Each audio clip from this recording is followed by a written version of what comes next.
I'm heading up the business unit for ABB Turbochargers, where we're responsible for South Africa as well as the rest of the sub-Saharan market. Specifically, we look after the marine market segment as well as the power generation in terms of stationary plants. Absolutely. And the purpose of ABB Turbocharging at PowerGen 2015? Well, I think it's an important part of the development in Africa. We know that power is a huge problem within Africa. We know that there's lots of development required. For ABB Turbochargers specifically, we want to focus the fact that we are part of the development for engines. We can provide efficiency, and ABB would be the preferred supplier.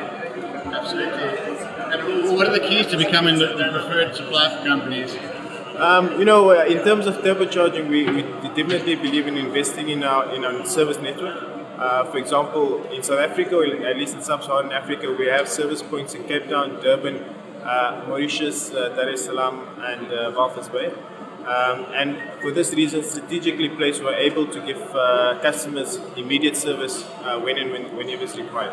It often makes or breaks businesses, the ability to service. Exactly, and I mean, looking at the power market, downtime is something that you cannot afford. The one thing that we as turbocharging try to do is increase uptime for customers, as well as improve efficiencies. And what are you guys showcasing at the conference this year? Specifically, we are promoting one of our new products called Power 2. Power 2 is an innovative turbocharger that's been launched, specifically focusing on increasing power density for engines, improving efficiencies, and just overall, it's really an awesome product at the moment.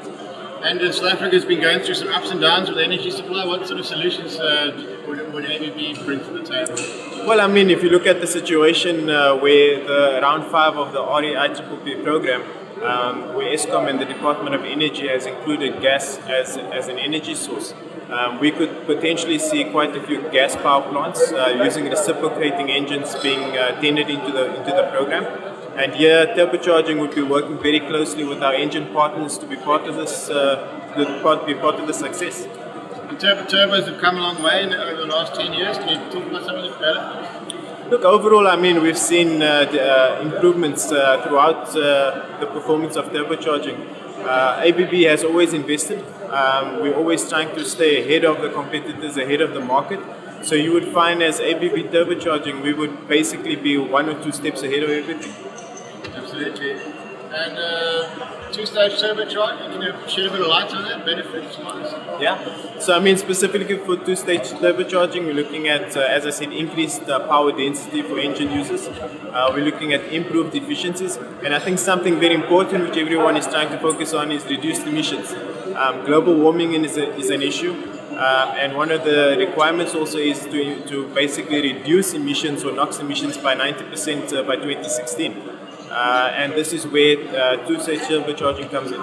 We invest quite a lot of money looking at future needs of the market.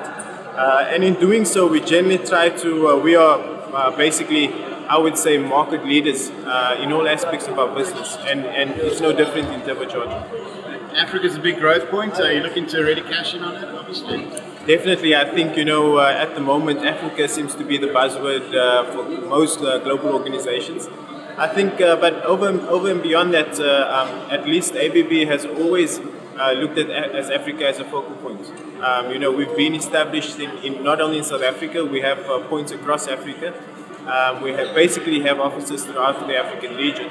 And we've always really believed in Africa as a market, a future market.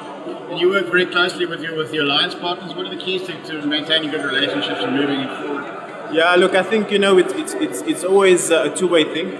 As a partner to our OEM, we don't only come there to give them after-service support, but we actually try and pursue opportunities in the market. We promote the brand because at the end of the day, it's a partnership.